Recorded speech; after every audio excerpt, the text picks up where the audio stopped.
Could we have big changes coming to Vancouver, not only to the roster, but to the front office? Could we also see a big move by the Columbus Blue Jackets in either extending or trading top defenseman Seth Jones? And will the Rangers be looking for the change-up in goaltending next year as well? We'll discuss all the latest coming up next. So welcome back to another video here at Top Shelf Hockey. Now I want to kick things off here today talking about the Vancouver Canucks and some potential changes that may be coming here sooner than later. Of course, the Canucks and Flames are still wrapping up their regular season as the 2021 NHL playoffs get underway here. So they're not going to be done playing until later this week. So we likely won't see really a clear-cut answer or any announcements out of either of these teams when it comes to coaching or any potential changes that we might see as far as personnel being dismissed or anything of that nature. At least it's unlikely. So, but there is rumors that the Canucks are considering some big changes, that the Aquilinis are considering maybe not bringing back Jim Benning here. There's been a lot of talk that, for the most part throughout the season, many felt Benning would continue in his role as GM, but now there's certainly some that feel there's a pretty good chance that things might go a different direction. I know there's a lot of fans that have been calling for him to be removed from his post as GM after a really, you could fair to say, a really bad offseason last offseason, and they're getting into a really pivotal offseason here again. After a disappointing season, they certainly could probably use a shakeup. Now, clearly, this management team has done some good things. Like, they've drafted well, they've developed relatively well, but certainly when it comes to free agency, especially, is where they failed miserably. I mean, last year we saw many players leave town last offseason, including goalie Jacob Markstrom. We also saw guys like Chris Tanev, who was there for a long time, trade deadline acquisition Tyler Toffoli, Josh Levo, Louis Domingue, and others. For the most part, a lot of these guys were very interested in coming back. I think it's pretty fair to say that Markstrom was probably the one guy who likely wasn't coming back because he wasn't budging on the amount of money he was looking for, as well as the term, and that just wasn't going to work for Vancouver, who would have been severely at risk to lose Thatcher Demko. But the others really, I thought, stood a good chance to come back. I mean, Chris Tanev was a great partner for Quinn Hughes, somebody to mentor him as well.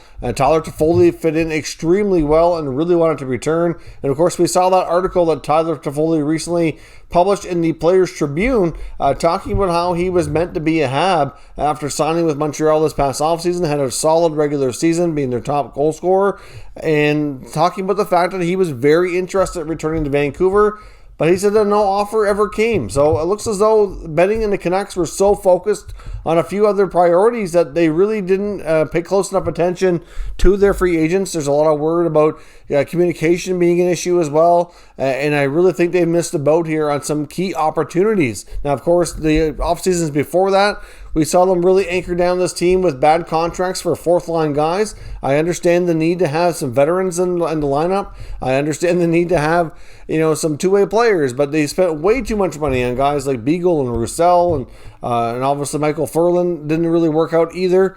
There's just a lot of money tied up in not so great contracts. They still have Louis Eriksson on the books. Obviously, he's getting closer to the end. It could be a buyout candidate this offseason. But there's a lot of money tied up in not good contracts. They let the wrong players leave town. They do have a great young core, but it's not a wonder why we saw this team take some steps back this season. Now, there is some talk as well that ownership has been talking with Jeff Cornell, of course, a former Vancouver Canuck player who is very well respected and could be possibly rumored to be maybe joining the organization in maybe not a GM or a president of hockey operations capacity, might be more of an advisor. I'm not sure exactly what role, but it looks as though, based on what Chris Johnson and Elliot Friedman were talking about on Saturday Headlines, that it could be happening sooner than later, and there's no guarantee that Benning returns. They could use Courtnall as that leverage to kind of reshape the front office here. So I guess we'll see, but I would expect Vancouver to be busy this offseason, like I said, between an Eriksson buyout and obviously making some other moves to get some some shake-up in the roster. They have a massive contract ahead of them for Quinn Hughes and Elise Pettersson. That is going to be potential franchise-altering moving forward. It's really going to set them up, especially if they can get them to do longer-term deals, which may not happen. They may end up doing bridge deals, but still, it's going to shape the future of the cap and what they're going to have to spend on the rest of the team here for the next little while. So it's really important to get those deals right.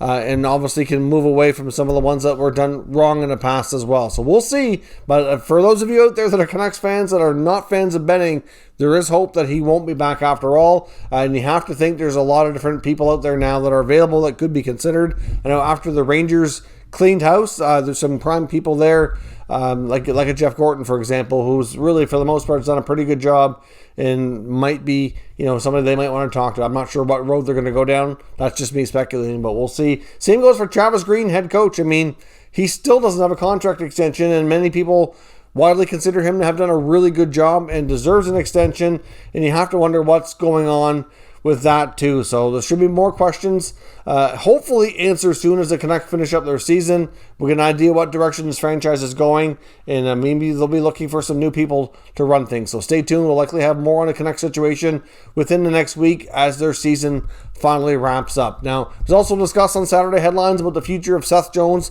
with the Blue Jackets. As we talked about briefly before, it's been talked about that they really would like to know from him this offseason, even though there's 1 year left. Will he negotiate and want to do an extension now since he is technically eligible or will be here shortly? Or does he not want to? If he doesn't want to, then they're going to consider trading him. They don't want to take the risk of losing yet another player via free agency, like we've already seen them do. Of course, they could trade him into the season. There's no guarantee that the deal happens in the offseason, but I think what the approach is between Jarmo Kekalainen here and his staff are going to basically analyze the situation, and if Jones doesn't want to sign, it is, and say, okay, do they feel that they can get more for him now or at a deadline acquisition? Because obviously, if they go into the NHL season, they have to say, okay, could there be more competition at the deadline for potential trade? Will that get them a better return? Or would a team be willing to pay more now to have them on the roster all season? So it's hard to say what road they go down. I guess it kind of depends on what their findings are and what their feeling is of the market out there. But I think there'd be a big market for Seth Jones.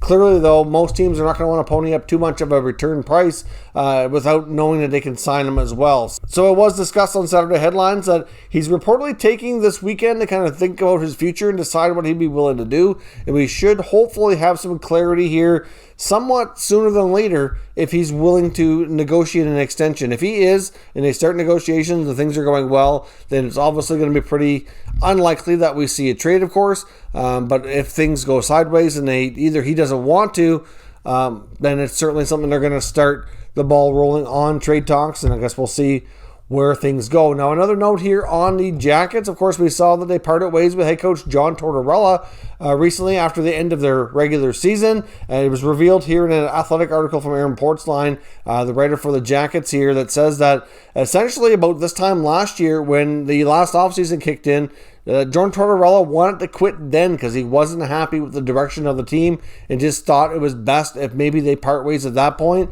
But between conversations he had with GM Jarmo Kekalainen as well as Captain Nick Foligno, they convinced him to stay on and give it another chance and to stay for another year and ride out the rest of his contract. So I know many of us wondered really a lot, and I've talked about it here a few times in the past year, that if does Torts really want to get fired? Because sometimes there were times that it really looked like it, that based on how things were going, that he really wanted it to happen and how he, some of the benchings, his decisions, but sometimes too, it's just him being stubborn. That's just the way he is. Like he likes to send a message, likes to coach a certain way. Doesn't work for everybody, and it's hard to say. But if any of his actions were leading towards that, but it's certainly not shocking to find out that the past year he's really been looking for a way to get out, and now his contract's over and it's time to move on. Now, lastly here, I want to talk about the New York Rangers. Now, there's also talk that the Rangers could be looking for a shakeup between the pipes. I think they're fair to say that they're happy with young goalie Igor Shesterkin, but they need to upgrade the backup position, and it's quite likely that goalie Alex Georgiev could find himself on a move this offseason. And I know Larry Brooks of the New York Post is speculating on the fact that they go after a veteran guy to come in, be a good mentor for Shesterkin, and maybe take on a decent amount of starts when applicable as well, and that could be a guy like Pekka Rinne in Nashville, assuming that the Predators decide to go in a different direction here. I mean, his contract's expiring. Some wonder if he'll retire. Obviously, UC Saros is basically, full-time now, taking over the starting role. Will Rinne want to remain with them as a backup? It's hard to say. Will the Predators want to bring him back? Now, it's hard to imagine a player like Rinne, who's played his whole career in Nashville, anywhere else. But Brooks wonders if that might be a fit. And you can't help but wonder as well, this is just me talking about, another possibility. Would they consider bringing back Henrik Lundqvist? I know they bought him out last offseason. He signed with Washington. Never got to play because of the heart condition, but he does want to come back and play next year. Would they consider bringing him back on a veteran contract 1 year cheaper? I mean, it's not that they were so much, really against having Lundqvist there. It's that they could not have him in their lineup at an $8 million cap hit, and they needed that flexibility, and he could technically re-sign. I don't know if they would go down that road, but if they want to have a veteran guy, like somebody that's later in their career like that, be the backup, while Shesterkin takes on the role of the starting job and plays the bulk of the games, then that might be something to look for as well. But obviously we'll see if they find a new home for Georgiev this summer. I do expect the new management there in Chris Drury to make a decent amount of change. I expect them to go after like some big names that we've talked about before. They're going to be having conversations about Jack Eichel and several other of the top players that could be available. This is an owner who wants to win now with an aggressive mindset here. So we'll see what all they do this offseason. And it wouldn't be shocking if they find themselves with a veteran guy between the pipes backing up Shesterkin next year. So let me know your thoughts on these items here down below in the comments. Do you expect change in Vancouver? Do you see a scenario where we could have a returning goalie like Lundqvist or Rinne end up with the New York Rangers? And will Seth Jones be a member of the Jackets, or do we see them moving him on and maybe going further down the road of a rebuild? Let me know your thoughts down in the comments and we'll discuss further. If you're new to the channel, consider subscribing and sticking around. We'll keep you up to date with all the latest news from all 32 NHL teams. Thank you for watching, and I'll catch you next time.